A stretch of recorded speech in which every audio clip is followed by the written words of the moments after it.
সমতল হদ্রা বাসিন্দা বিল্লাল মিয়া শুক্রবার গোমতী নদীতে স্নান করতে গিয়ে নদীর জলে তলিয়ে গেল বিল্লাল মিয়া, বয়স 35। ঘটনাটি ঘটে শুক্রবার দুপুর 2:20 নাগাদ। খবর পেয়ে কাকরাবন ও উদয়পুর থেকে দমকল কর্মীরা ঘটনাস্থলে ছুটে যায়।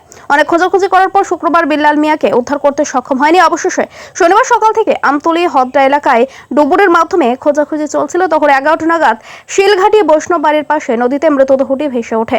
এই দেখে এলাকার শত শত মানুষ ভিড় জমায় এবং পরবর্তী সময়ে বিল্লাল মিয়ার বাড়ির লোকেদের খবর দেওয়া হয়। ঘটনাস্থলে ডুবুরের একটি টিম এসে বিল্লাল মিয়াকে উদ্ধার করে ইলেকট্রিক জলের ভোটার মাধ্যমে বিল্লাল মিয়াকে নিয়ে গিয়ে ফায়ার সার্ভিসের গাড়িতে উঠানো হয়। ফায়ার সার্ভিসের গাড়ির মাধ্যমে তেপানিয়া হাসপাতালে নিয়ে যাওয়া হয়। বক্তব্য রাখতে গিয়ে এলাকার মানুষ এবং ফায়ার সার্ভিসের কর্মীরা বলেন, স্থানীয় জনগণ গোমতী নদীতে তল্লাশি চালাচ্ছে বিল্লাল মিয়ার দেহ উদ্ধারে। পুলিশ এ বিষয়ে কিছু বলতে নারাজ। সাংবাদিকের ক্যামেরা দেখে পালিয়ে গেল কাকরাবন থানার সাব ইন্সপেক্টর জাকির হোসেন।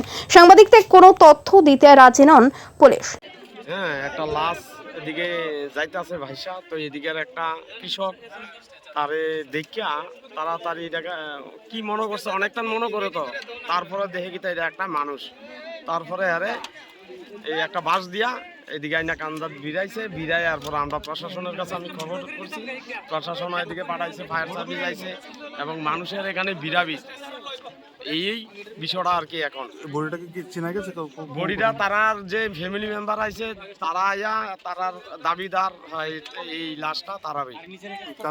এটা কোনটা কালকে যে ইয়ে হয়েছিল? হ্যাঁ, কালকে এটা নাকি ওই আমতলি এই লাশটা এটা হয়েছে।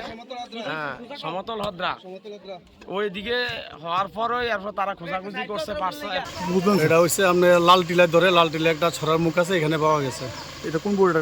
এটা হচ্ছে কালকে যে জলে তলে গেছিল বিল্লাল মিয়া। হ্যাঁ, আজকে কটার সময় যাওয়া স্যার ওকে পেয়েছেন? আচ্ছা, এখন তো কটা বাজে টাইমটা কিছু বলতে পারবো না। আমরাই তো থানাতে ফোন করছি, আমরা লগে লগে গেছি। এখন এটাকে নিয়ে ট্যাপাইনি হসপিটাল যাবো লাশকে নিয়ে।